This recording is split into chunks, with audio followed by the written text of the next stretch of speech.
Don't like the lighting. Let me fix that. um, and while I'm at it,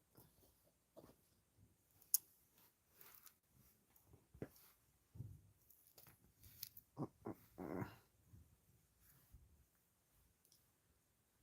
boom. There goes the dynamite.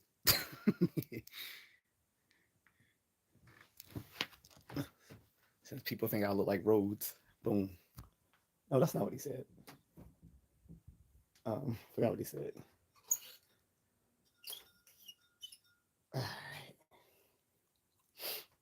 Mm, maybe a little bit more light.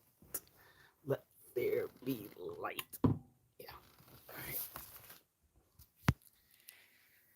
right. All right. That's cool. Stuff ate way too much, but I needed it to from a half marathon yesterday. I needed to get my fuel back. So anyone in the chat, what's up? This is Ask Me Anything Saturday, which means you can ask me anything as long as it's family friendly. Um, Again, the proviso is that it's family friendly. So if you ask me something that's not family friendly, I won't be I won't be answering that. Okay. Also, I won't be giving any psychological or relationship advice unless it's in the form of a super chat. I used to take those questions, but I've answered way too many without any sort of recompense for it. So won't be doing that anymore, even in Ask Me Anything format. Ask Me Anything days are usually when I'll ask any sort of questions because people come to the chat rooms usually with random comments and questions. And I usually ignore them when it's not germane to whatever topic I had for that live stream.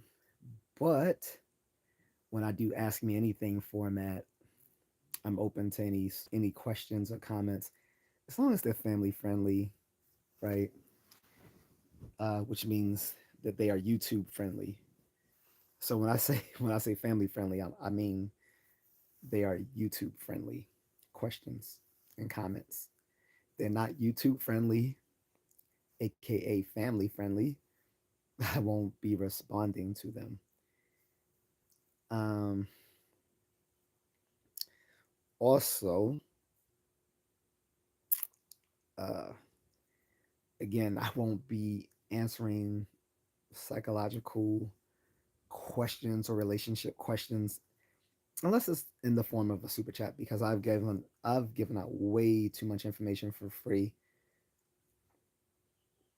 And the particularly insidious example of that was some guy who claimed to be a millionaire. Whether he was or wasn't, it doesn't really matter. The fact of the matter was that he asked me some questions dealing with a breakup for him, and I encouraged him to get over it by concentrating on his own improvement by going to the gym. Um, that he'll eventually, move on that way. He did listen and he followed that advice. He told me it worked well for him. And he even came back to multiple live streams of mine and told me and others in the chat room that it was successful and told people, "Hey, I know what I'm talking about," which was great. I mean, because I know I knew what I was talking about, but aside from that cockeyism, when I talk about cockeyism, that's just a is a I'm referring to something in philosophy. The cockeyism principle is when you know that you know something, and that's the cockeyism principle. So, leaving that aside, yes, I already knew that I was what I was telling him was rational. However, being that he has been on several of my streams, he could have donated. He could have donated either via my Cash App, which I've always put on here, or he could have sent me a super chat just to say, "Hey man, thank you for helping me out, keeping getting me squared away. I know you love coffee. Here's a coffee on me."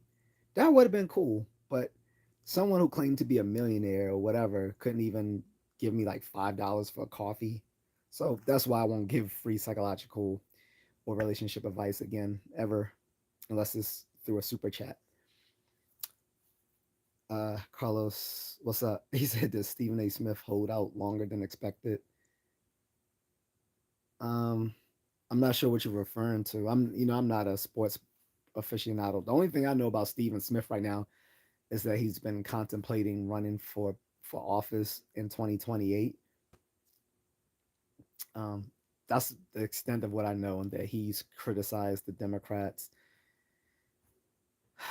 um, for making Kamala their presidential candidate.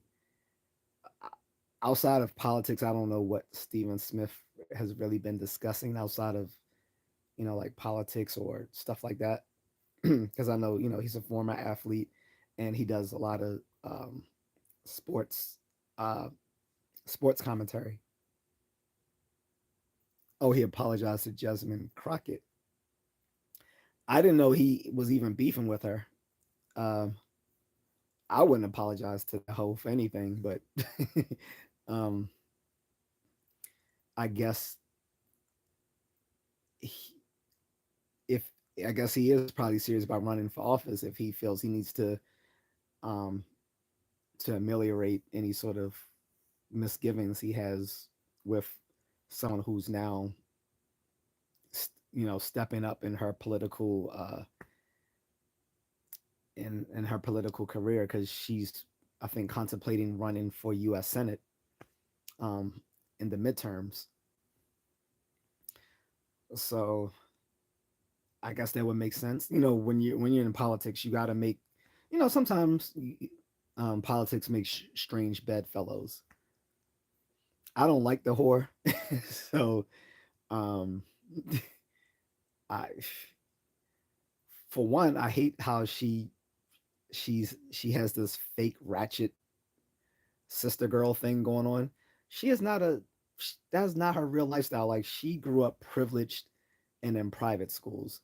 So I don't know where she gets this whole little sister girl persona that she perpetuates. First of all, it perpetuates a negative ethnic image of black women, which you would think she which you would think an educated black woman would not want to perpetuate. Two, that's not even her real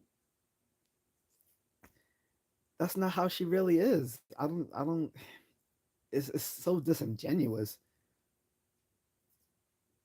which that's why I don't like her. Plus, she just has bad. Uh, she, she doesn't do anything really for black people. Like, she's stumping for immigrants and stuff. I this is This is why, if I was still a Democrat in 2024, which of course I wasn't. I haven't been a registered Democrat since 2006. But if I were, I would have left the party seeing all these black Democratic leaders crashing out for illegal immigrants.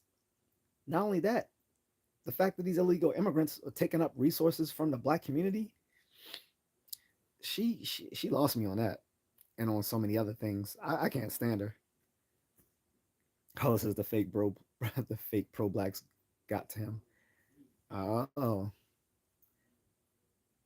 was it the pro blacks that got to him, or was it just the fact that he saw her as a rising star within the Democratic Party and felt he had to make amends? I mean, it could be maybe both. I don't know, but um, I definitely don't like her. I don't like her politics, and I don't like her persona. I don't. I'm not convinced that that's how she even really acts behind closed doors. I think the black vernacular drops when she's behind closed doors.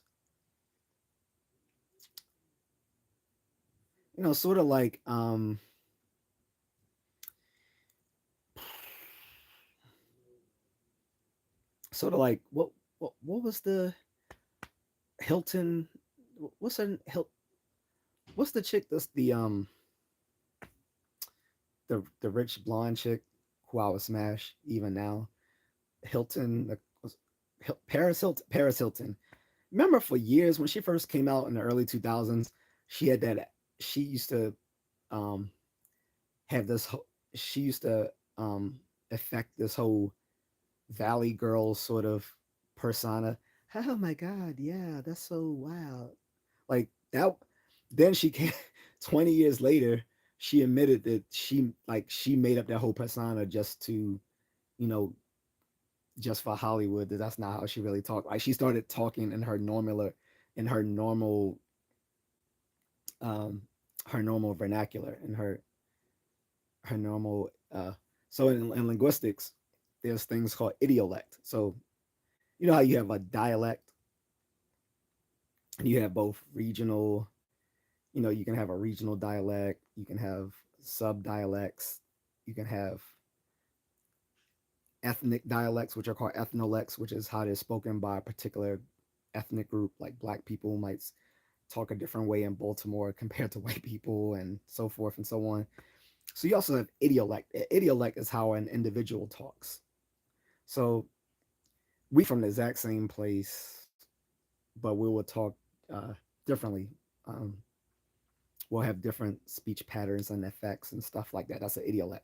So her own idiolect, she completely changed her whole idiolect just to have this to perpetuate this whole Valley Girl sort of persona when she first got into Hollywood. And I guess it worked, but she got tired of it, and she got tired of the stigma of being considered just a dumb blonde. But similar to that, this is what Jasmine Crockett is doing. Like she is, that's not. I'm pretty convinced that's not how she talks when she's with family and friends. I don't think she has. I don't think she really talks like a whole that little fake sister girl thing that she does. It's just as and is it reminds me of how like both Hillary Clinton and Kamala Harris, when they were around a black audience, they would start using black vernacular, and it was worse for Hillary Clinton because she did not grow up around black people. She grew up in, I believe, Illinois, around other upper middle class white people. She wasn't really around black people until she got into politics. I mean, she was the the first wife of the governor of Arkansas, Bill Clinton. Before he became president, he was the governor of Arkansas. Like, but then when she started when she ran for office, she would get around a black audience, and all of a sudden she was trying to use some sort of black vernacular, and it just sounds so forced. Talking about she takes hot sauce with her everywhere she goes in her purse. I'm like, you think that makes you sound more black, having hot sauce in your purse and saying y'all this and y'all that? Like, what? You're from Illinois. You don't even talk that way. And then you are a junior senator in New York. Like, what? Like, even when she was the first wife of Arkansas, and like she still didn't talk that way because she's from Illinois. I'm from Illinois. White people don't talk that way. Now, black people in Illinois definitely are country. They definitely, because most of the black people who live in Illinois originally through the Great Migration came from places like Georgia, uh, yeah, like Georgia, Alabama, Mississippi. So the folks living in Chicago and other parts of Illinois, they definitely have a southern twang to how they talk. That um but white people know.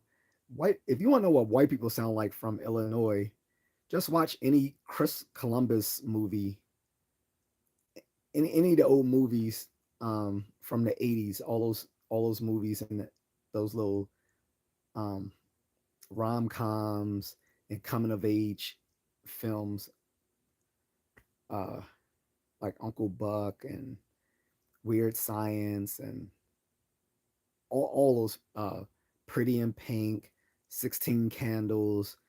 That's how they talk. That's how white people talked in Illinois. None of them talk like, yeah, y'all, we fixing to do this and do no, no. Same thing with Kamala. She lived in Canada and in California, eh, and she was not raised like her parents were Indian and Jamaican.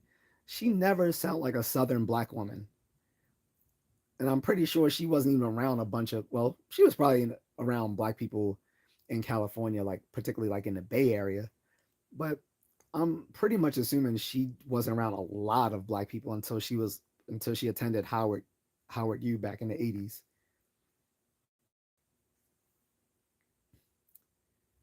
Carlos says the black elites look down on black folk. No, no, well, no. I won't completely agree with that. So what I'll say is the black elite look down on niggas. Like there has been a there has been a culture war within the black community for over 50 years, if not longer. I would say it goes no. I would say the black culture war goes all the way back to like the 1920s. There has always been uh, a separation between the black elite and the lower class black people, and there's misgivings on both sides. On one side, you have the lower class black people who refer to the black elite as the boule and treat them as if they're just as bad as white people. On the other hand, well, that's on one hand.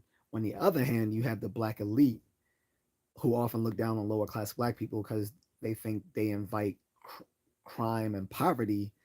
And this is why, in some of these places in the North, during the Great Migration, the black people who are already living in the North didn't like these black Southerners moving to their cities like LA and Detroit and Chicago and Gary, Harlem, all these other places because they thought that these lesser these people of lesser socioeconomic class were going to bring the same problems with them that they were trying to escape. And for the most part, that was true. um, Plus, I mean, looking at the stats now, there are more black people now living in the middle class than there are living in the lower class.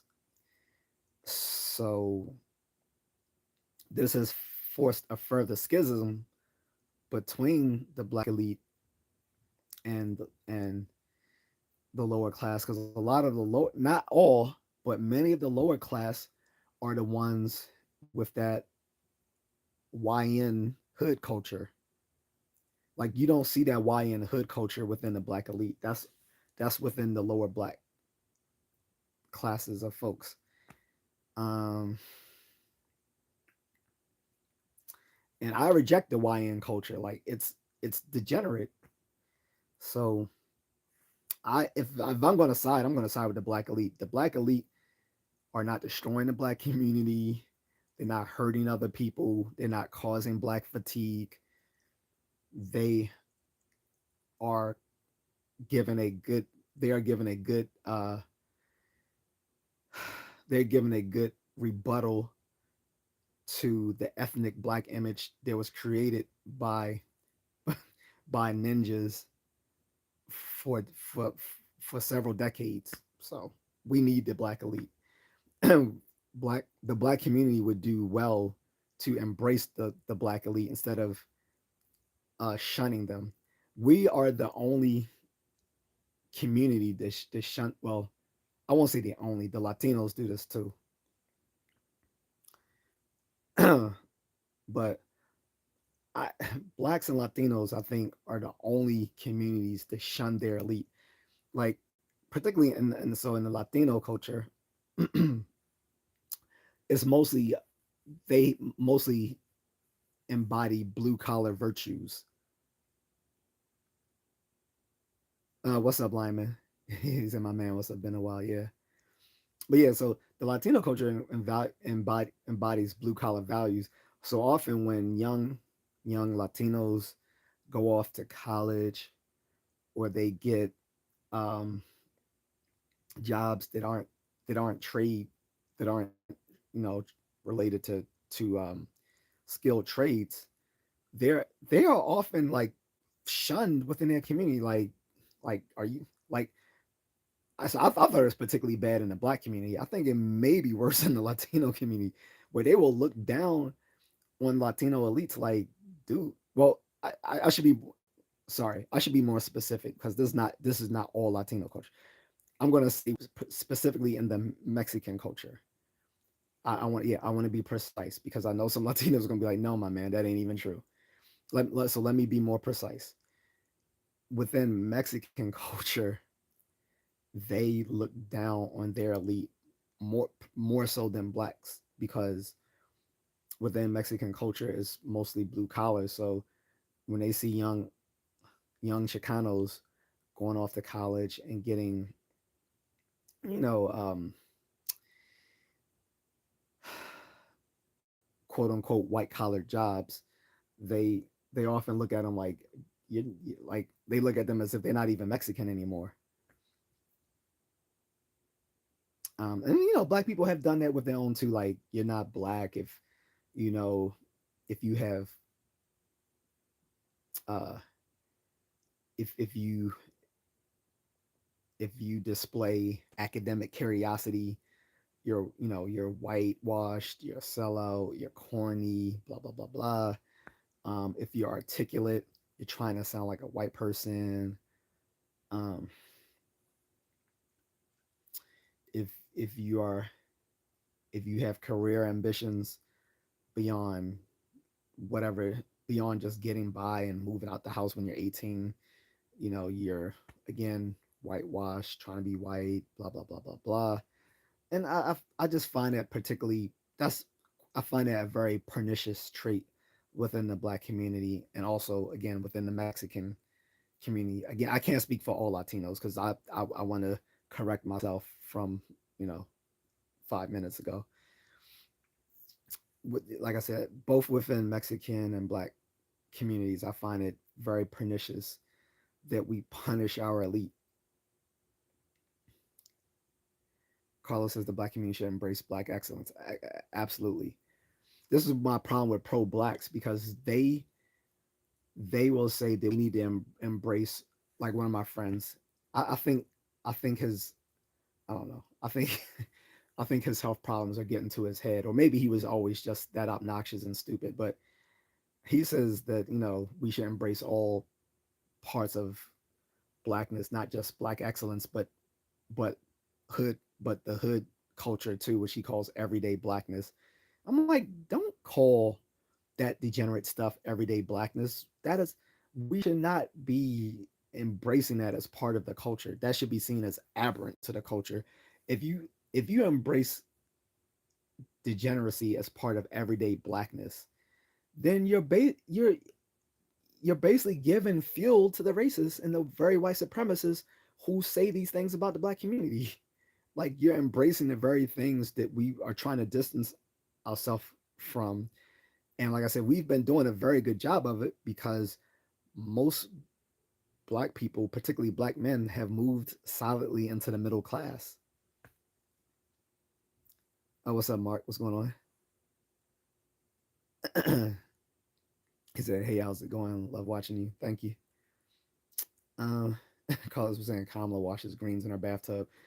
This is why Dennis Sperling on his on his podcast, at the end of each podcast, he plays that little snippet from one of his previous videos where he was like, "People wash their ass in the bathtub." Kamala Harris. That you knew she was lying. Don't I have look before she said that I have never heard I've never heard black people nor Jamaicans talking about washing their greens in the bathtub. And I knew a lot of Jamaicans. Uh, as a kid, I grew up in a community that had a lot of Jamaicans in Baltimore. Uh, it's the Park Heights community. A lot of folks there are Jamaican. Um, and then generally living on the East Coast, I'm mixed around. I'm mixed up with a lot of Caribbean and Jamaican people. Definitely in college, like in college, um, you're going to encounter a lot more Africans and Caribbeans than just FBA because more of them, go on to college. So I've not heard any Africans, any Caribbeans, and definitely not any Southern Black people ever saying that they cooked, uh, that they washed their greens in the bathtub. I've never heard it. That's why I was like, yo, she's complete cap. Like like I said, I suspect highly that she didn't really intermingle with black people until she went to Howard University, which is still more than Obama tether ass did because he never mixed in with black people until he was a community activist in Chicago for 2 years. Then all of a sudden he was prancing around like he was black. Like the dude grew up in Hawaii and then for a few years in Indonesia, graduated high school, and his and he was raised by his mom who was white. He was never raised by his father who was an African from Kenya. Uh, so he was never, so he wasn't even foundational Black American. He's a tether.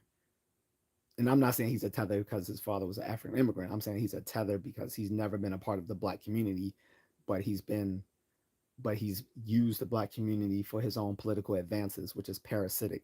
That is the definition of a tether for those who don't know. So you shouldn't call every black immigrant a tether. That is mean and it's false. Not every black immigrant from continent of Africa or from the Caribbean or from Latin America is a tether. The only black immigrants who are tethers are the ones who have been parasitic on the black community, meaning that they have taken from the black community but have not contributed anything back. And they often talk in disdain of that very black community, which they ally themselves with when it's convenient for like purposes of going to school or politics or whatever. Because remember, like Kamala Harris, when she first got elected to Senate, they touted her as the first Indian woman U.S. senator. She didn't tout her blackness until she ran for vice.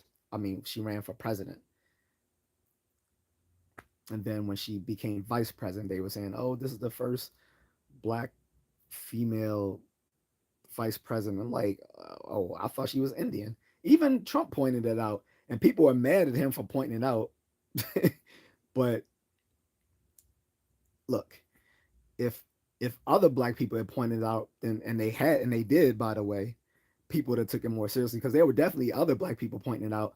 It only sounded bad coming from Trump because he's a white man. But when other black people pointed it out, like Janet Jackson said it, Janet Jackson was like, "Yeah, she's not black," and people were mad at Janet for saying that. She was just pointing out the truth. She's not black. She's not. Her father, who is Jamaican, is not foundational Black American, and he himself is not necessarily black. On her birth certificate says her mom is Indian, her father's Jamaican. Saying that you're Jamaican does not necessarily mean that you are black. People who know Jamaica know that many people in Jamaica are of mixed ancestry, like Indian and Chinese, as well as some of the original inhabitants of Jamaica, the Carib people. Um, so yeah. Not on top of that, her it looks as if one of her grandparents on her father's side was white. So not too convinced that her father's actually black. I think he has black. I do think he has some African ancestry. I do believe that, but that doesn't make him he himself black because there's a lot of people with African ancestry that doesn't necessarily mean they're black. we're no longer accepting that whole one drop of African blood means you're black bullshit anymore. That no, that doesn't work.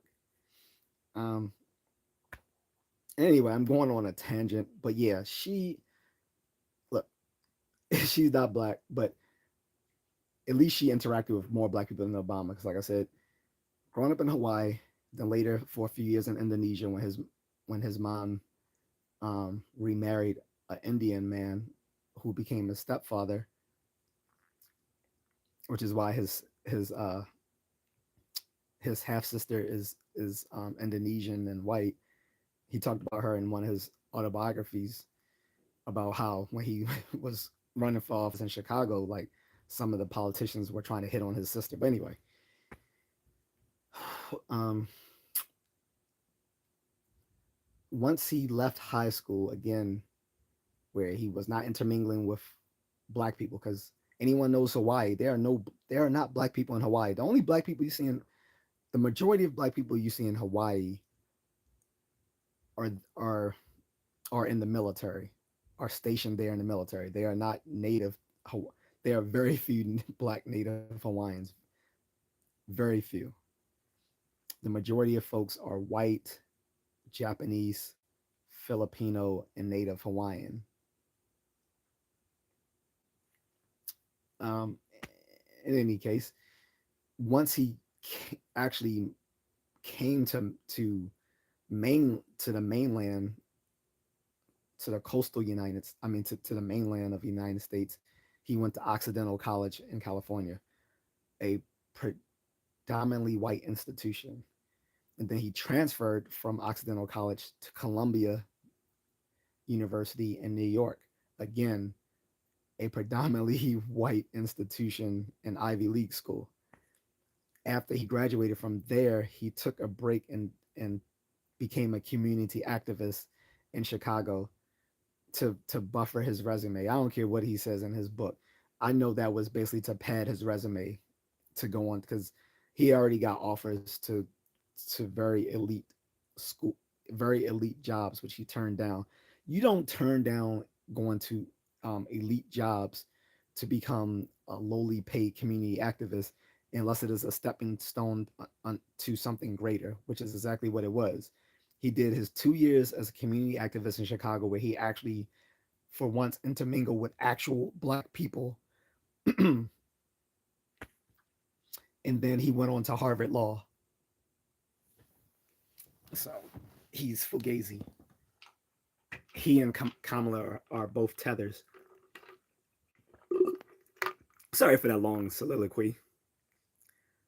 Uh, Lyman says on my football team, YN culture is heavy and it makes us look like we don't have class. Yeah, it's a problem. But I mean, I'm going to be frank. It's going to be kind of expected on a football team, though, right?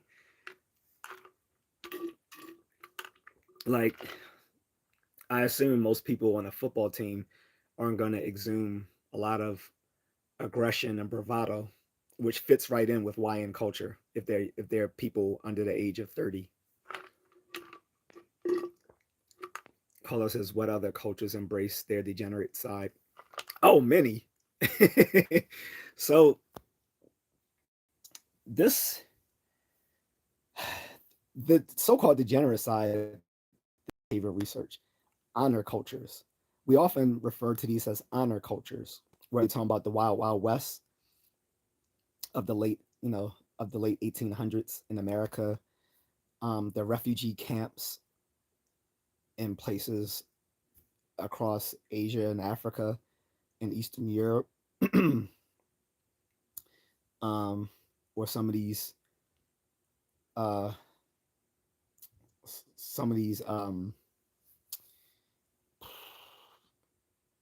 some of these broken societies like in Latin America, like Venezuela, Colombia, Peru, Bolivia, anywhere where there's cocaine. But no, there's a lot of degenerate.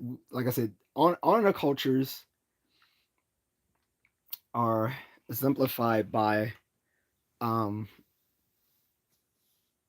uh, inconsistent law enforcement. and an embrace of hyper masculinity, which is like I said, people on people on social media have used toxic masculinity in the wrong way because there's no because as the in the sense that they use it, there's no such thing as toxic masculinity. Just like there's not no such thing as toxic femininity. There's just toxic people. But the original idea of which they're taking toxic masculinity came from the definition of hyper masculinity. Hyper masculinity was usually a set of behaviors by young men within poverty stricken or war torn communities where there were very little uh, older men in those communities. So there were no dads in the community. Most of the dads were dead or in jail or all fighting, and so the women often took up the role of raising the young, both men and women. I mean, both boys and girls, and the boys rejected the feminine traits of their mothers and sisters and aunts and embraced this um, macho, this super macho attitude, this hyper masculinity, exemplified by a glorification of violence and gang activity and stuff like that. That was hyper masculinity or toxic masculinity as it was originally defined within behavioral research.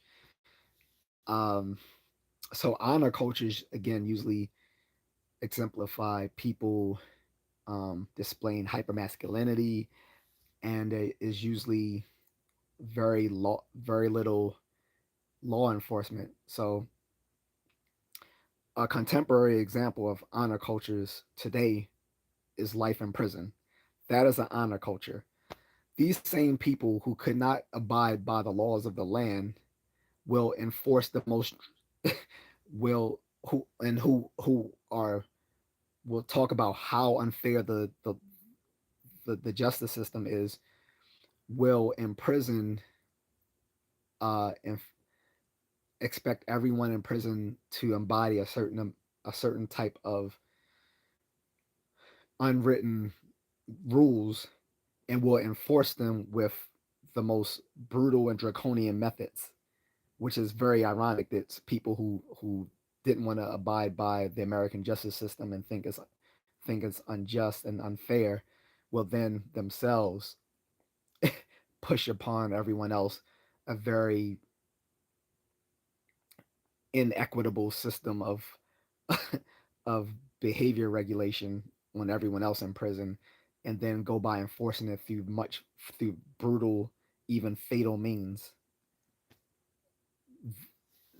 Um, but as far as and then when we get into the degeneracy of the black community, it didn't start with us. The degeneracy of the black community started with us embracing cracker culture the southern Americans.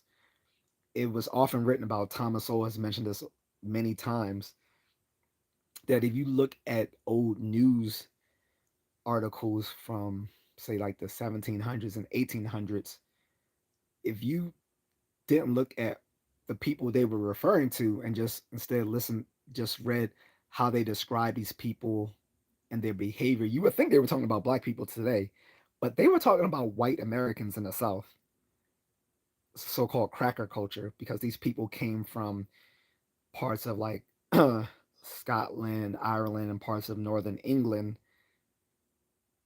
um, which were less, which were more rough-hewn places than the more uh, civil parts of the UK and Scotland and Ireland. And these people would bring their violent and their violent ways with them.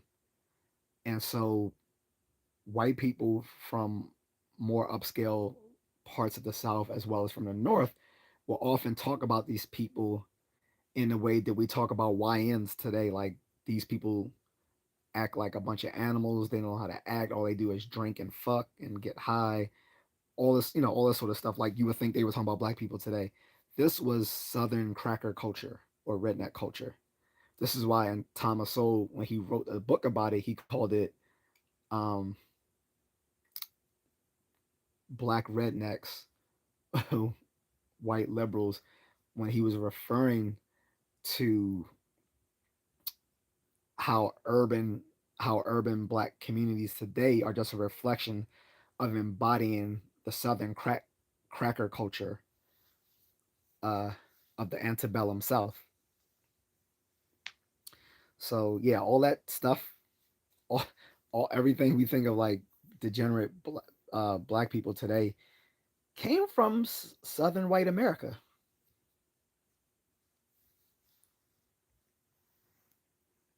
Marxist Britain has a really bad migrant issue dominating politics. I have a question if that's okay. Yep, just ask me anything, so you sure can.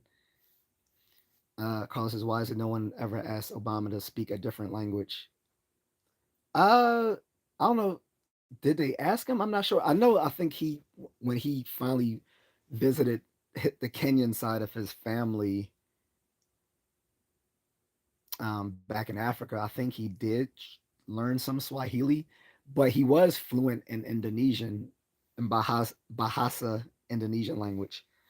When he was still president, he took a trip to Southeast Asia and he stopped in Indonesia and he actually spoke to them in their native language fluently, which impressed a lot of people there in the country. Like that, that an American president, a black one nonetheless, could speak their language because again, his mother had remarried an Indonesian man, and they actually lived in Indonesia for about I think 2 or 3 years, and he learned the language. He went to to a local school there and stuff. So his mother was a sociologist, and so I guess as a sociologist, she was inclined to colored dick, like between between between her first African husband, his father, and his Indonesian stepfather. She I guess she liked colored dick to fit with her sociology perspective. I don't know. So, but he can speak Indonesian. I'm not sure about Swahili. I think he. I would have to reread his book, which I don't want to, but I think he did learn some Swahili when he visited his family uh, in Kenya. Mark says, "What is the optimal balance between a nation's interest in maintaining its cultural identity and demographic stability, and its ethical or economic obligation to accept immigrants and refugees?" What? You gotta simplify that a little bit, bro. That's You're asking multiple questions in one. Like, I don't know where to begin with that because that is a complex question, and I'm not a I'm not an economist nor a political scientist, so I can only give you very crude very crude opinions on that. Um, I mean, I've taken a political science course, and I've read up on microeconomics, but beyond that, that might be beyond my ken. So you might have to break that down into several questions because that you're asking like three questions in one.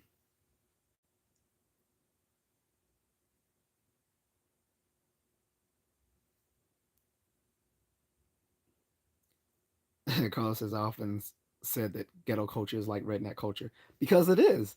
It literally is like it's literally a reflection of black people embodying the values of the larger culture in which they were in which they were surrounded in southern America, like in southern American uh, culture of the antebellum era.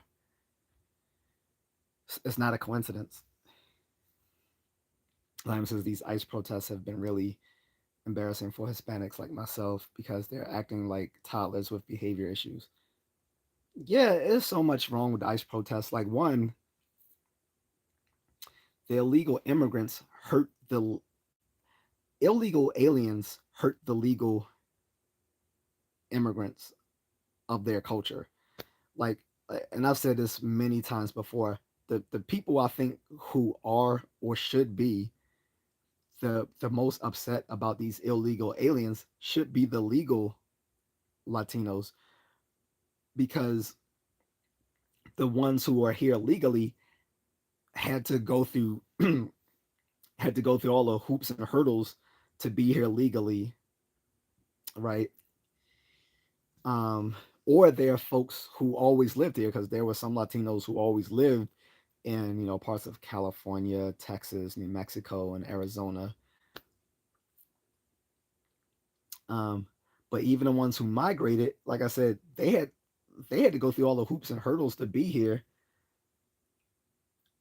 But then they see these illegal aliens immediately come here and get benefits that they didn't receive, and it's like, damn. So you're like rewarding them for doing things the wrong way, whereas my parents, my grandparents, my great grandparents had to come here and struggle and had to wait 20 years to get their, to get their citizenship and all this sort of stuff. And then these people immediately come here and you give them SNAP benefits and cash benefits, free housing or reduced housing, uh, free health care. Uh, you give them a easy pathway to permanent residence and eventual citizenship. But my parents, my grandparents, or even myself had to struggle to accomplish these things. I would be pissed off if I was a Latino who was here legally, because to see illegal aliens come here the wrong way and get rewarded for it is a slap in the face, frankly. It's the same as within the black community. Foundational black Americans see Caribbeans and Africans come here and get the benefits that we fought and bled for and even died for, whereas we fought here in our country for our rights, where they merely ran away from their countries. So it's in a similar vein of that. Uh, Closest, yeah, stepfather was Lolo Satoru. Oh yes, yeah.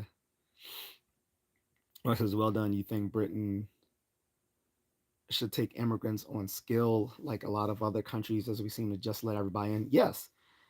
America has a very stringent immigrant policy, which is why many of our immigrants outperform native born Americans here, because the only ones who come here are the ones who are of outstanding character. Like, these are the ones who tend to be more well educated or come from a higher social economic class. We just don't accept anyone's. The only folks who come here who are usually of a lower social economic class legally are refugees. Like, we accepted a lot of refugees from parts of Southeast Asia and Latin America, and those tend to be the underperforming immigrants. But most immigrant communities do outperform native born Americans here, because they only allow the ones here who already can be an asset to our country. This is why Britain and France, uh, and other Western European nations are screwed, because they just let anybody in. So yeah, Amar says, was layered question. Sorry, yeah, no problem. I mean, I get the exuberance, but it was just a little too complex.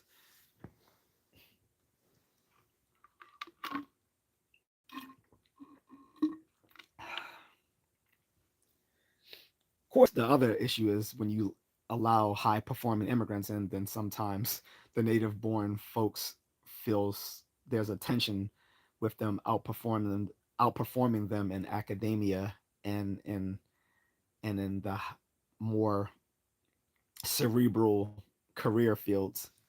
But again, I'm not too concerned about that because if they're adding to our country, then that's a benefit. That's an asset.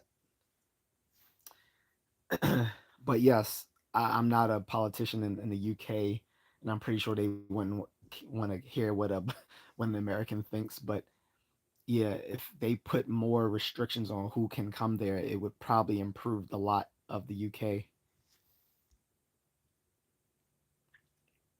Lyman says, I'm a second generation American citizen, and my grandparents went through a lot to get here legally to make a better life for themselves and following generations.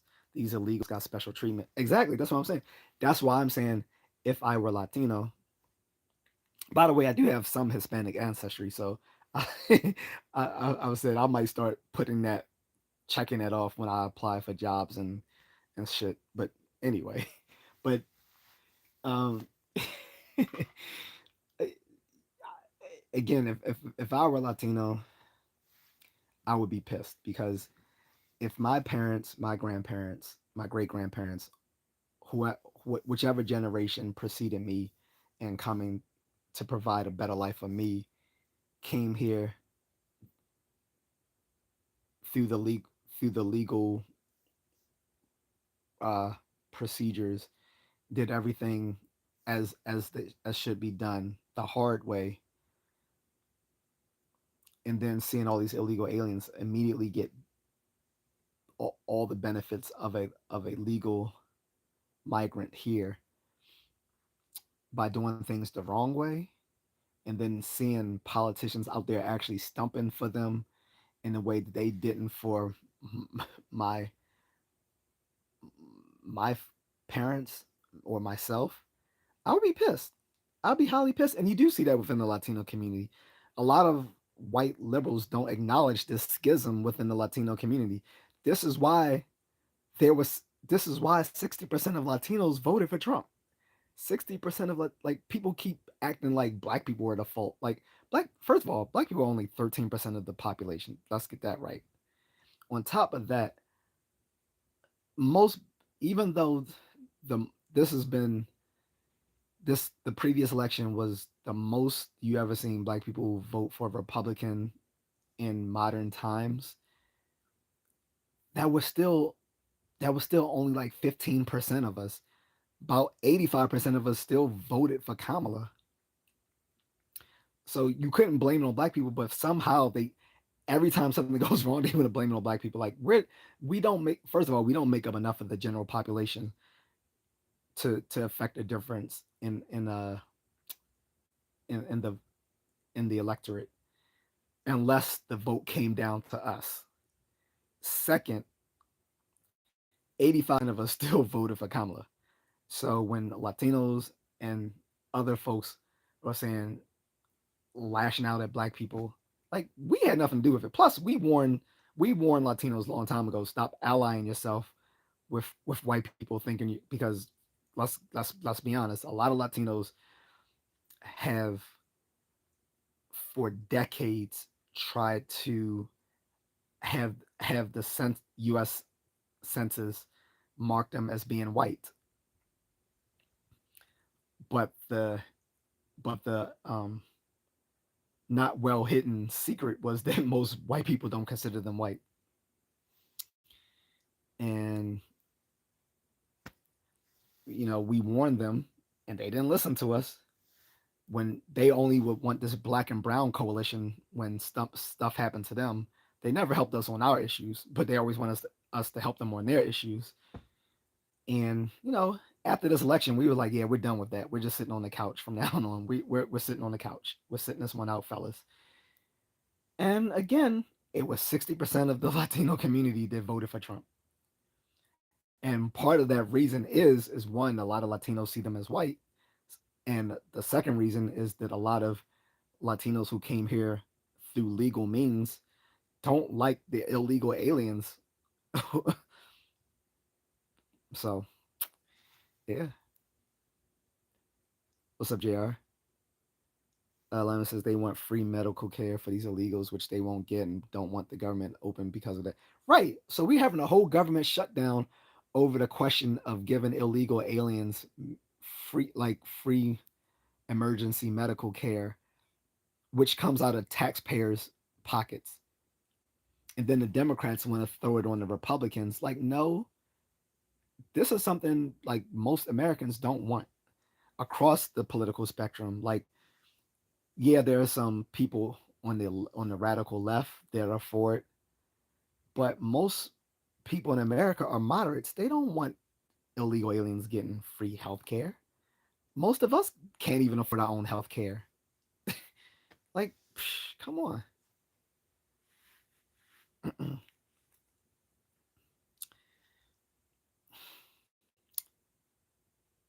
And it's like now we're going into 26 days of a shutdown. Mind you, the longest, this is coming up on the world record because previously the longest government shutdown was in 2018 to 2019, which was 35 days long. And I remember the one back in the 90s, which was also a very long shutdown when Bill Clinton was fighting with the Republican led Congress at the time. And that Republican led Congress was by the majority leader, Newt Gingrich. For you guys who are millennials and Gen Z, you won't know who I'm talking. You won't know what I'm talking about. But I remember this in the '90s because my parents worked for the government, and I remember them being furloughed. You know, during that long shutdown. Uh, but in 2018 and 2019 was a longer one. It didn't really affect me as an adult because I didn't work in the public sector, so it didn't really affect me. I was fine, but I know a lot of people was feeling that shutdown. That's why I didn't even realize that the shutdown lasted 35 days back in 2019 because it didn't affect me at the time. But this is going to affect a lot of people because now people's government benefits are getting cut off and all this sort of stuff. So it's not looking good. Uh, Mark says, why do some Muslim majority countries restrict the building of Christian churches or other beliefs while the UK and other countries like the USA allow mosques to be established? Because they're hypocrites. Not the US and the UK. These these Muslims who like let's like let's think about it for a second. If these Muslim nations were so great, these people wouldn't be running away from these Muslim theocracies in the Middle East to come to Europe and America. They run from these countries. Like I think nowadays, when you think of a French person, you probably think of an Arab Muslim. You don't even think of like a white person like Gerard Depardieu from back in the day. If you remember that actor Gerard Depardieu, like nowadays when you think of a French person, you're probably thinking of an Arab Muslim, and that's France's fault for allowing all of them to come to their country. And you're seeing pushback in some of these countries today. Like you're seeing some pushback in places like Norway and Sweden and Switzerland and other places, and some of these more, and at least in some of these Nordic countries, you're seeing some pushback. But in France and Britain, like you're you're letting these people flood your country. It's not it's not good. And it's like if their values were so great, if their religion was so great, then why would they need to run away from their countries, which are Muslim theocracies? The truth is in the behavior, not within the it's not how do I put this?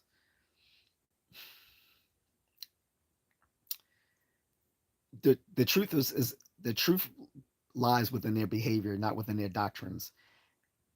If their doctrines were so great, then they will want to stay in those very places. So, for instance, there are some places within the Middle East that people love, like Dubai and Bahrain. You don't see people fleeing from the UAE and from Bahrain. You see them fleeing from all these other shithole Middle Eastern countries. So, and For example, the Palestinian if the Palestinians were so great, why don't any of these Middle Eastern countries allow them to come to their countries? Egypt doesn't allow them, Jordan, Syria, like all these surrounding countries with around the Levantine region. Why aren't they taking up these Palestinian refugees? Because they don't want them. They know they bring trouble. They know that they embrace a radical sect of Islam that is toxic to their countries.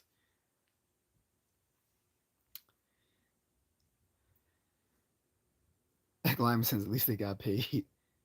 Just got paid. Friday night. Mark says, in some schools in the UK, we don't celebrate Christian beliefs.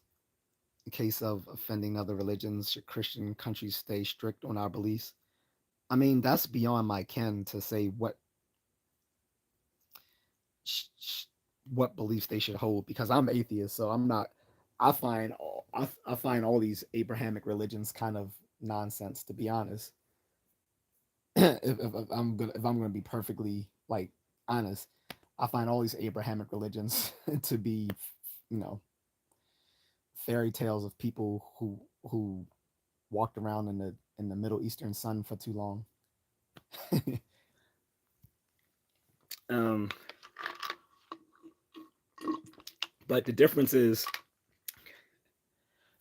Christianity got its barbarism out of its system by the end of the I would say by the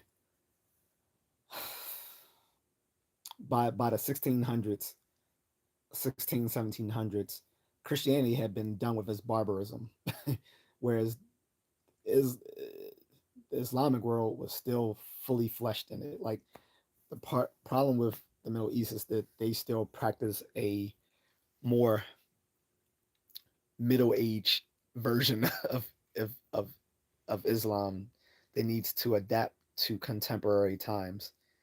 Christianity made that adjustment. Islam has to do the same. Um,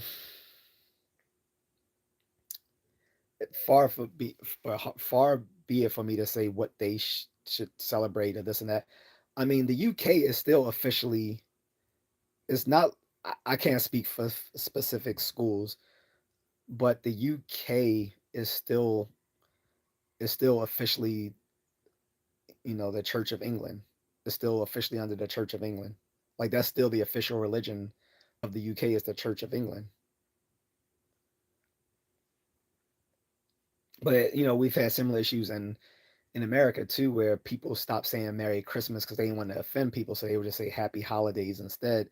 And it became this whole big thing between liberals and conservatives, where conservatives said you just ought to say Merry Christmas, and liberals were like, "What's the matter with saying Happy Holidays? It embraces everyone." It's a similar.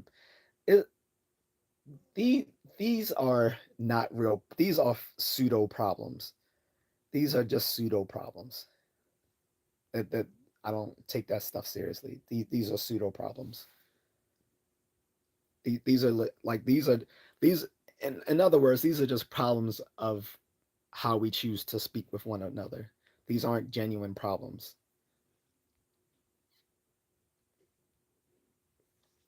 Lima says the only French guys I like are Ma, what's it Mabapi and the original Azrael from DC Comics. I don't know who Mabapi is. I like Belle and Sebastian from the '80s and My Little Prince. And what's the dog and his boy? Well, no, that's Belle and Sebastian as well. But what's the other? What's the other little? Uh, and Madeline and all that sort of stuff. I don't know who Mabapi is. I'm guessing that's some sort of soccer star, or like or what they call football. Oh, it's late. Um, I'm gonna wrap this up soon. Um, a soccer player. I assumed it was a soccer player. As soon as I saw the African name, I knew he wasn't like an NBA or NFL star, being from France. Mark says any book recommendations other than comic books. It depends. Like people's um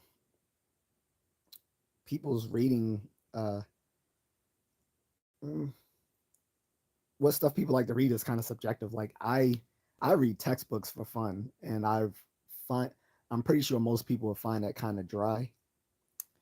But I like reading nonfiction. Um, Although I like classical lit. Um, but I think classical lit is actually considered nonfiction, at least within the old Dewey Decimal System. I think classical lit falls under nonfiction. I don't know if that's correct or not. Because I know you're a Batman fan. Do you like John Paul or Michael Lane better? Which one is Michael Lane? Is that the black guy? No, that's not the black guy. I don't like either one. I don't like derivative characters. I only like Bruce Wayne. I don't. I never like the John Paul part of um the Bane the whole Bane series where John Paul becomes the stand-in Batman. I thought he was whack. Like I don't want a psychotic, some little psychotic blonde haired metal suit wearing Batman. That was just weird. Oh, Michael's the black guy. Yeah, I don't care for any of them.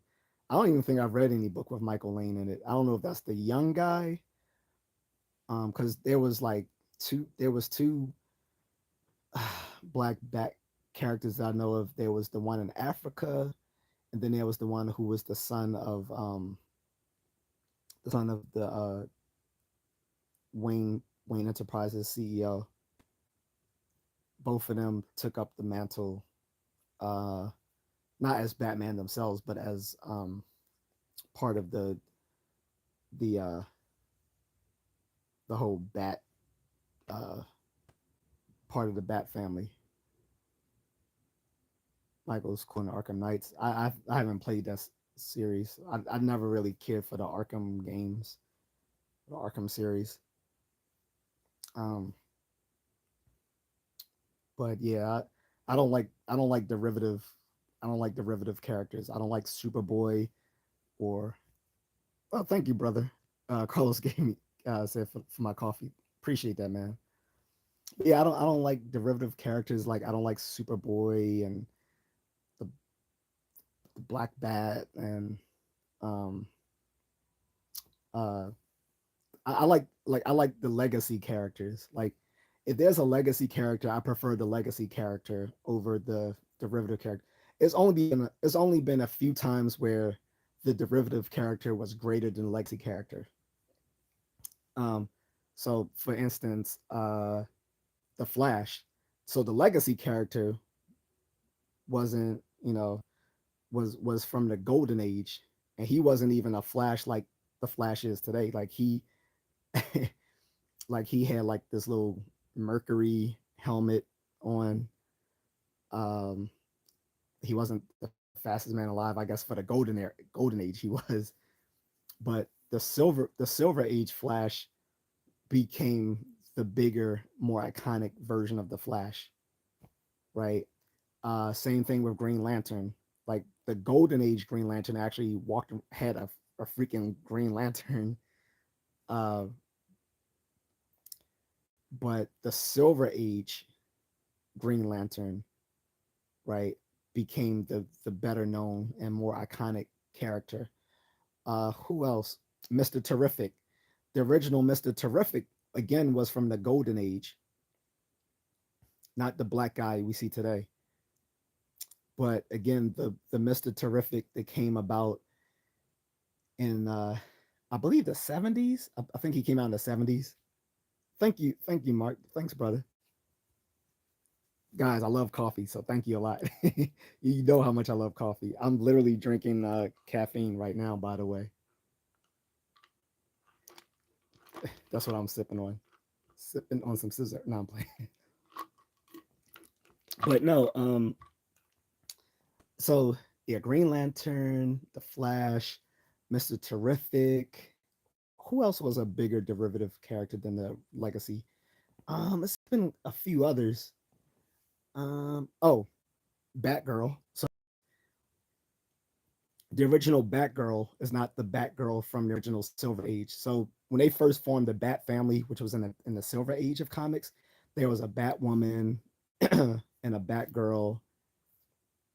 Of course, there was Batmite. The There was a dog. um, so yes, Batman also has a dog. I hope they show him in the new James Gunn DCU Batman. He also has a dog too, but his dog is a German Shepherd. um, but in the original Bat family, so Batwoman was originally uh, a love interest of Bruce Wayne, and she had a niece. Her niece was Batgirl, who had a love interest with Dick Grayson, Robin. But we didn't get. But when we stepped into the modern age of no, when we stepped into the Bronze Age of comics, they they eliminated pretty much everyone out of the Bat family, and then Batgirl was brought back as a new character in the Batman TV show from the 1960s.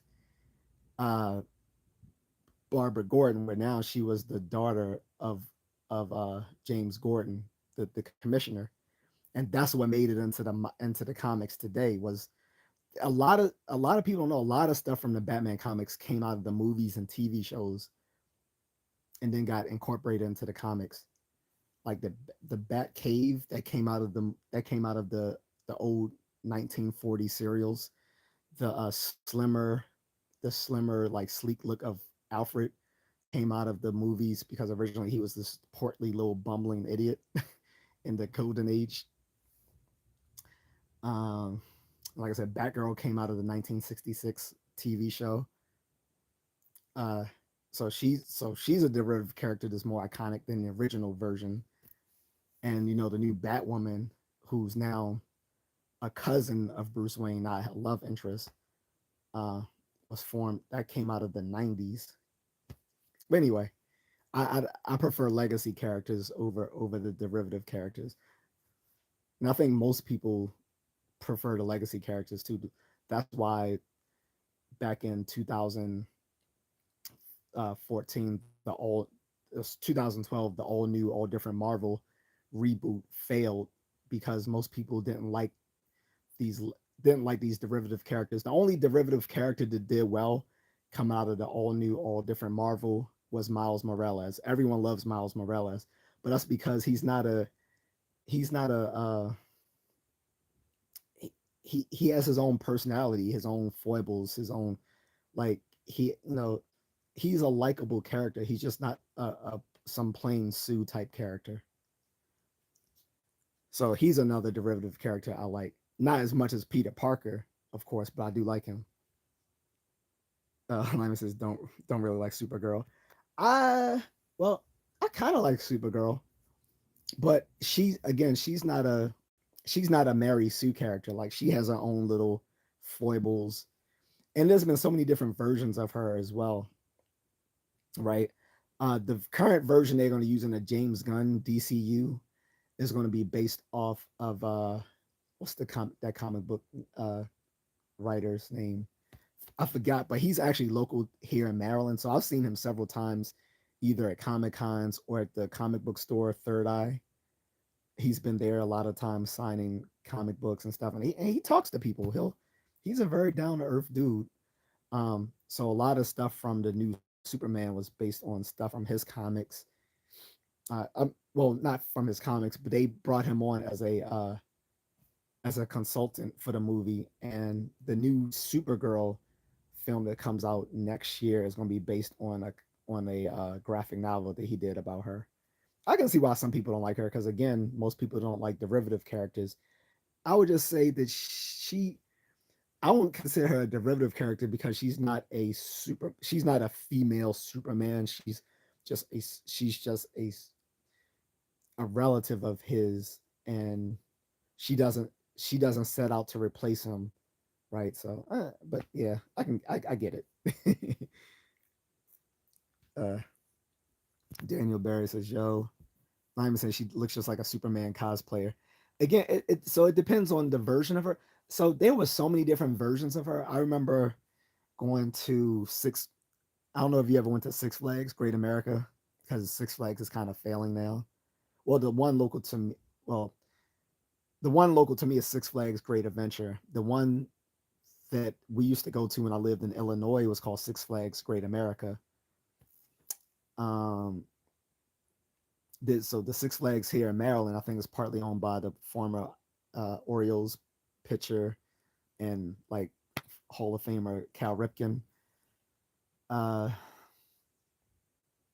I remember going to Six Flags, and they had a lot of DC comic like uh, themed rides, like the Joker, the Joker roller coaster, and some other stuff.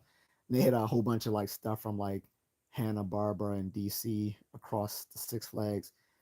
And the version of Supergirl there was the one that was I think she was the android version of her, because like I said, there's been a lot of versions of Supergirl over the past 60 years of DC. Like every time they rebooted, like there was like a different version of her.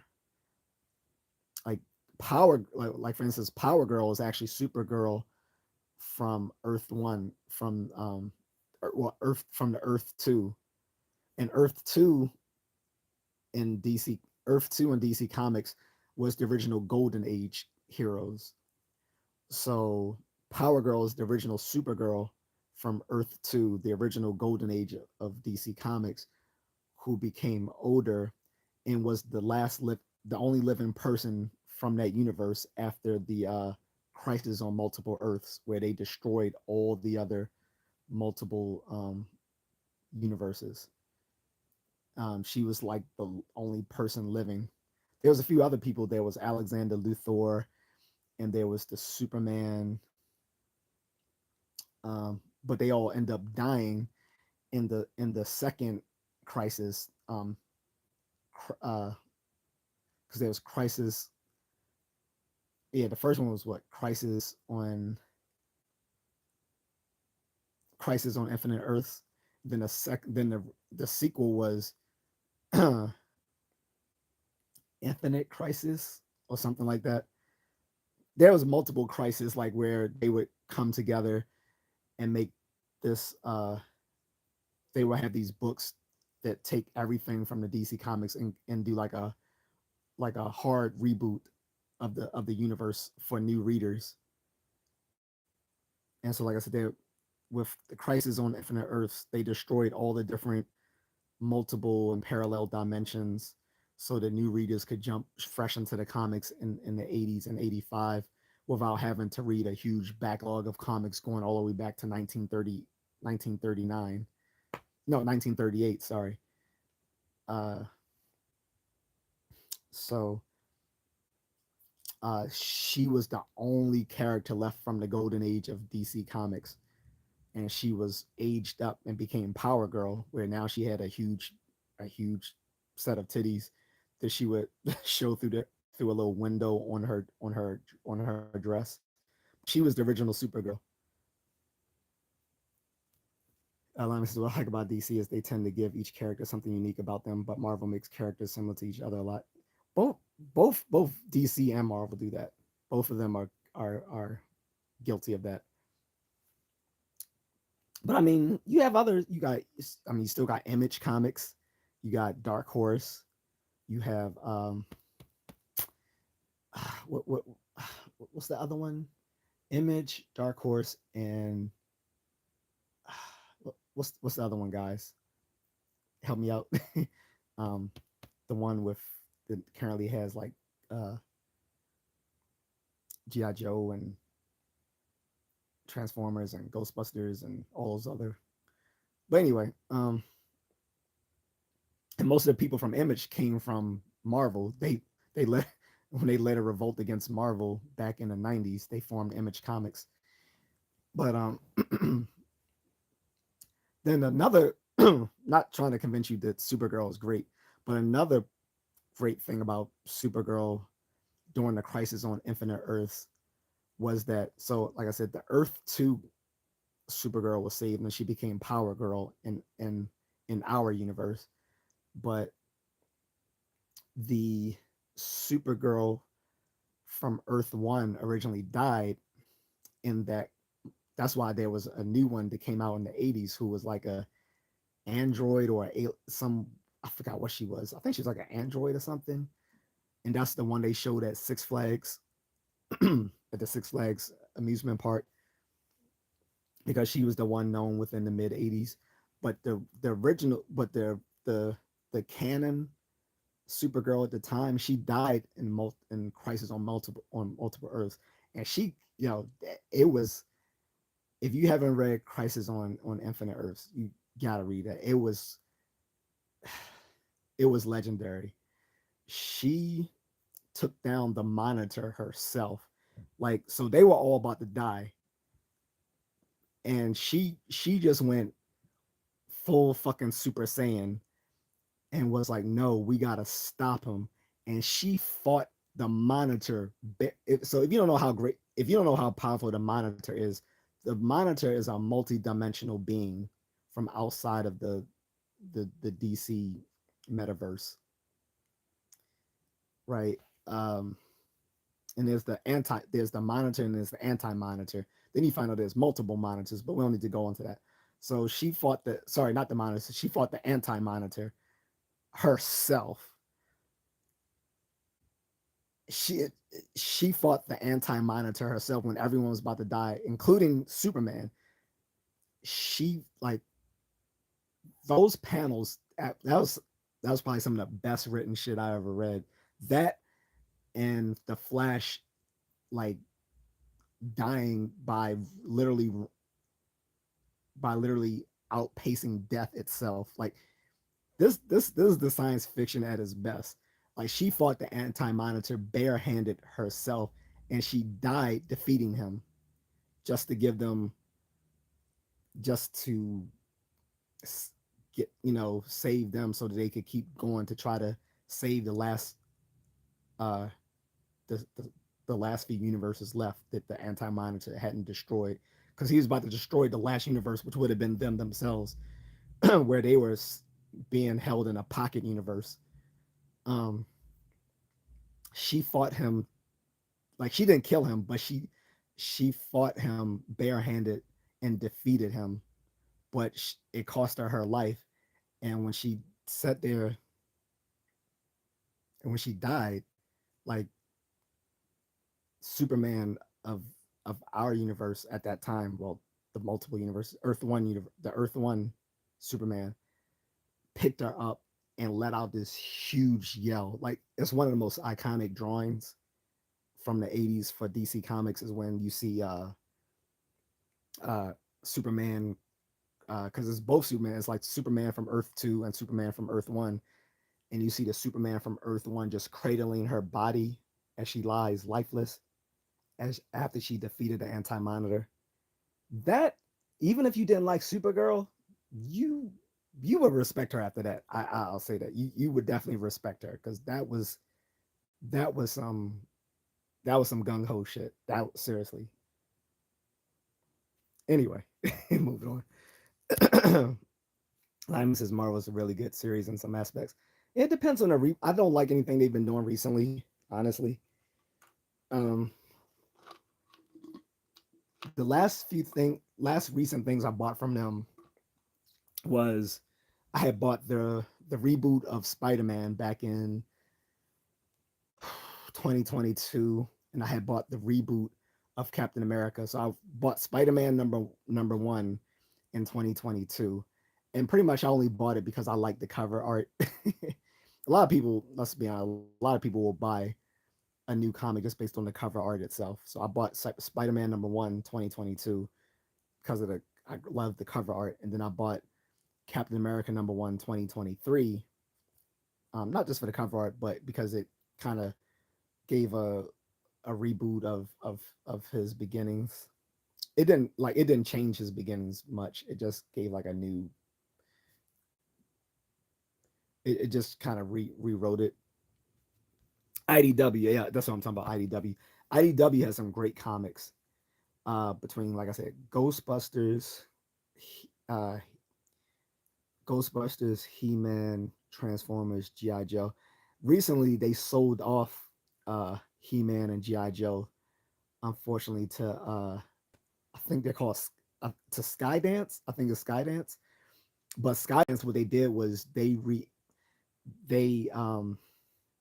after taking over Transformers and GI Joe, they reissued all their the their content, like what Skydance is doing is now they're going to make all their comics continuous with everything that IDW did with GI Joe and Transformers. So if people wanted to jump into it, they don't have to like.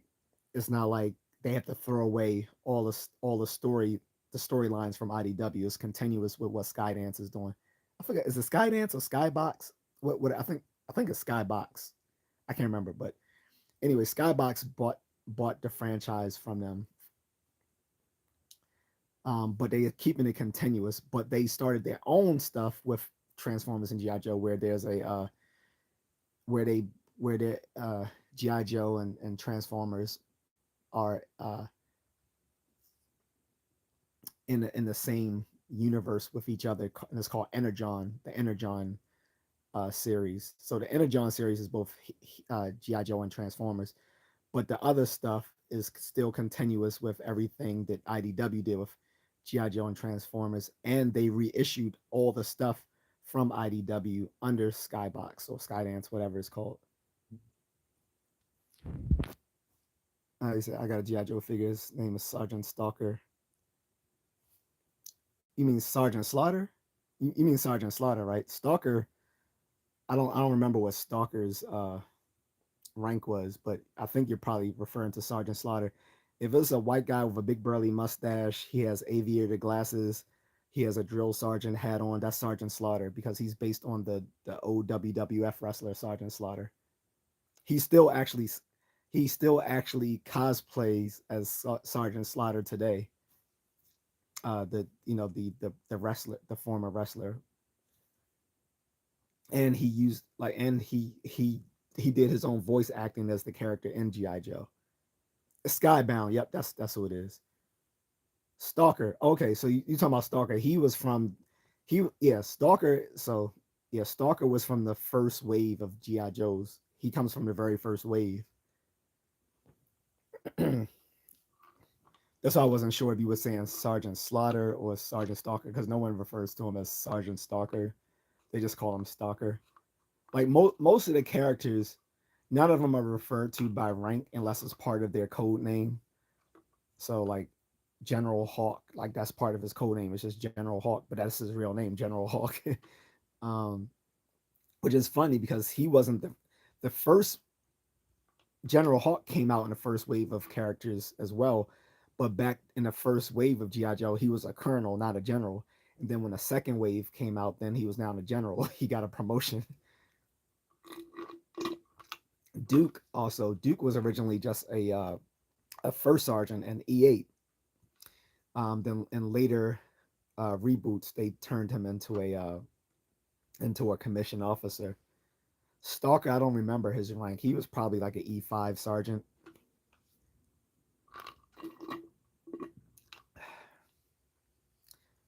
I don't remember, but like I said, the only very few people were actually referred to by their rank in their code name. Like Sergeant Slaughter, that was literally like his code name and his rank. Same thing with General Hawk. Like that was both his code name and his rank. What happened? Uh-oh. I don't know why Streamlabs. Uh, wait. Sorry about that. I'm not sure why Streamlabs said you were spamming caps. I don't. You didn't. You didn't spam caps anywhere in here, unless I'm missing a message. Damn it. If he's here, I apologize. I don't know why it's saying he. I don't see him spamming anything. Shit.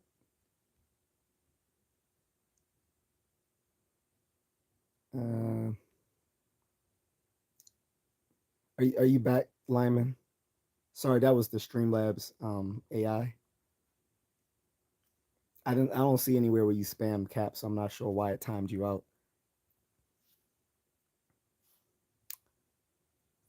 30 300 for 300 seconds.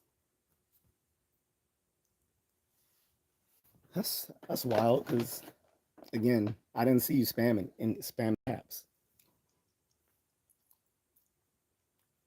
Fruit snacks, guys.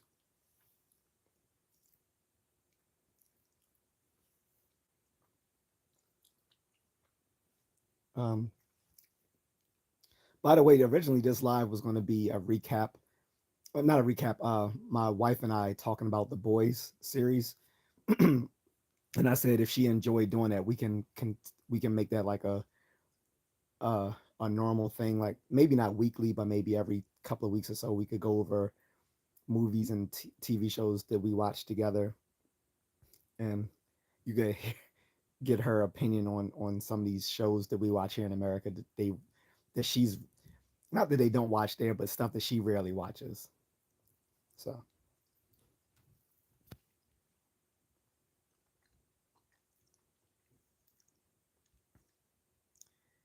but I don't know if Lyman's here. If Mark is still here, again, thank you for the coffee donation. And like I said, I he might have heard me say this before in previous live streams, but I think the UK unfortunately is more cooked than the US. Like if someone wanted to leave America for somewhere that's more traditional, less uh, politically uh, messed up right now, UK would not be better. It would be like going from the like the cliche says, it would be like going from the frying pan to the fire if you left the UK if you left the United States to go to the UK. Like I said, I think is way all the problems with political identity, with LGBTQ, with um, uh, overzealous immigration rights and all that sort of stuff. It's worse there than here. So people are thinking, oh, this is Europe. I can get away from that craziness here in America. You can in Eastern Europe, but in Western Europe, particularly Britain and UK and France, you're not getting away from it. Like you're diving headwise into it.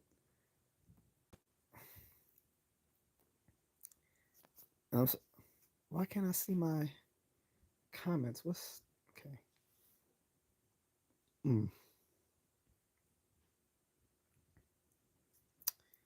trying to see.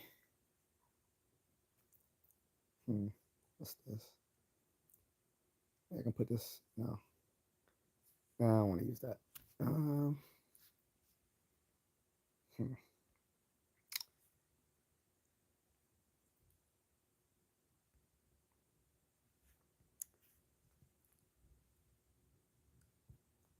hmm. So I'm just messing with the chat filter for a second, guys. Mm. Oh, it looks like the oh, looks like the moderation is messing with my chat room here. So I'm about to go unless there's any other comments or questions. But yeah, I was referring to again.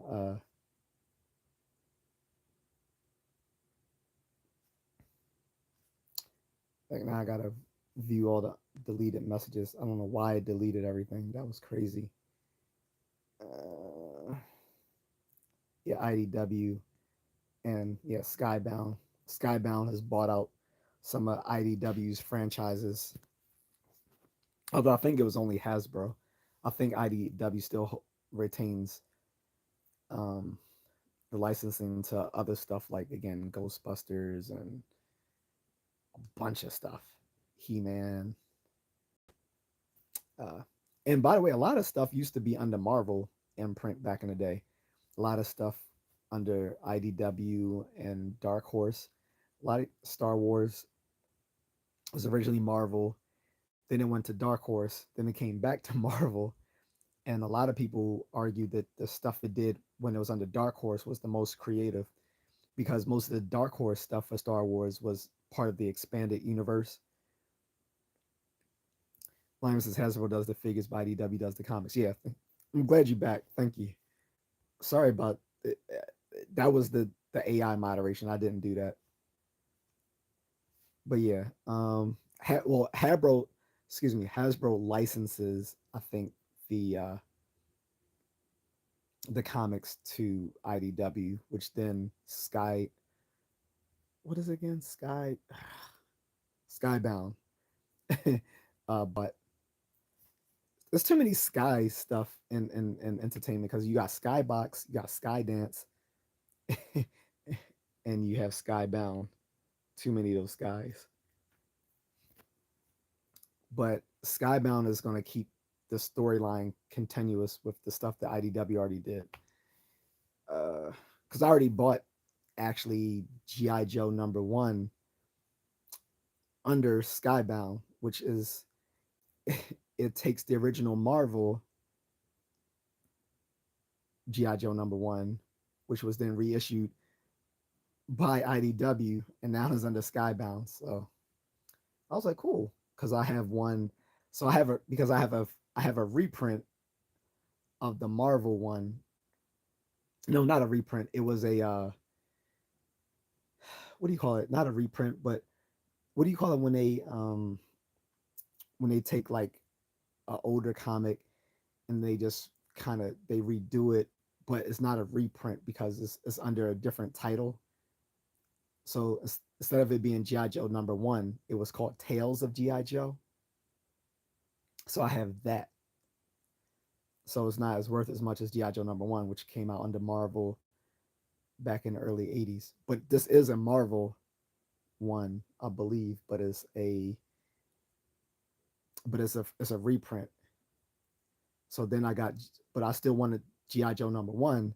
So then I bought the GI Joe #1 under this now been reissued by Skybound.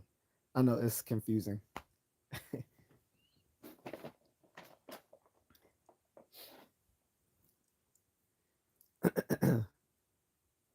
But anyway, I'm gonna let you go, man. It's late. I will be taking advantage of the coffee tomorrow. I mean, although I don't get the money sent to me from YouTube until like the next pay period, I can just go ahead and you know reach into my savings down and just replenish it when I get the YouTube checks, the big bucks. Stop. Um, yeah, my iced coffee will be awaiting in the morning when my wife and I watch. We're gonna finish watching The Labyrinth. She never saw that before. The Labyrinth. If you haven't seen it either, you should watch it. The Labyrinth is a Jim Henson movie, but it was produced by George Lucas, and it stars David Bowie. So it's a all around good movie. It's very 80s. I'll say that much.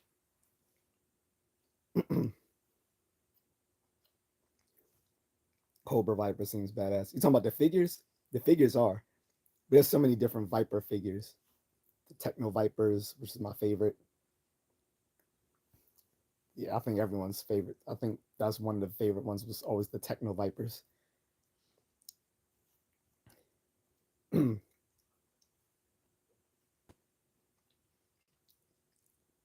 sister watched that. Yeah, I saw it as a kid, so it's not a girly movie. I mean, it stars a girl, but it's not really a girly movie. It's just a classic Jim Henson film. Uh, and you can watch it free on Tubi. A lot of people diss Tubi, but it's a great streaming service. I used to diss it too because I thought it was just a bunch of like uh low like straight to video movies, like low quality films. But it doesn't. It has a huge library of films and TV shows. And here's the thing, a lot of the stuff that you'll see on Amazon Prime Uh, yeah, I've seen stuff that's on Amazon Prime and on Netflix that you will have to pay to watch. Is free on Tubi. Now, Amazon Prime does have a free version now that you can watch with ads. Um, but a lot of the stuff that you will watch on Amazon Prime, where you have to get a you have to where it's subscription based, you can watch for free on Tubi. Like Labyrinth is one of them. Like I didn't even realize like I compared a lot of the stuff on Amazon Prime to Tubi. I'm like, damn, it's like except for like the stuff that's like clearly stuff that you have to pay for on Prime because they're new, very new. Like Tubi has a lot of stuff on it that you will watch on Prime. Oh, you watched it on Friday. Okay.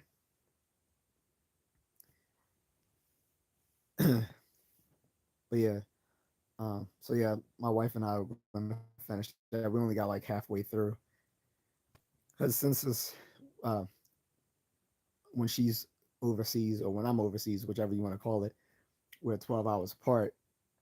When it's her morning, this is my evening, and vice versa. So we get together for these little uh, virtual meetups, and then usually it's either time for her to go to bed or time for me to go to work or whatever, vice versa. So, no, the movie with Ice Cube, movie with Ice Cube. Oh, that's not the Labyrinth. I thought you were talking about the Labyrinth. Um, I don't know what movie you're talking about with Ice Cube. He's been in a lot. I know there's that shitty remake of War of the Worlds he did on Amazon. On is it on Amazon? Yeah, it's on Amazon Prime. That new version of War of the Worlds, which looks so low budget. Like it's received some of the lowest ratings on Rotten Tomatoes. But yeah, hold on. What time is it? 1:20. Oh yeah, let me get off of here. It's really late. All right. You said I was watching the movie Friday. Oh, you were watching the movie Friday on Tubi. Yeah, that was on Tubi. Yep. So was next Friday and Friday after next. I don't know if they're still on there. So what happens is they get a lot of big movies, but they don't keep the licenses. Like they usually will hold them for like 30 days, and then they may be gone. Then they'll come back, or they'll just get newer stuff. But I'm out, bro. Thanks again for the coffee. I'll be utilizing that in the morning. So take care, man. And I should be live streaming tomorrow. Hopefully, my wife and I can do our our thoughts on the boys franchise. So take care. All right. Good night.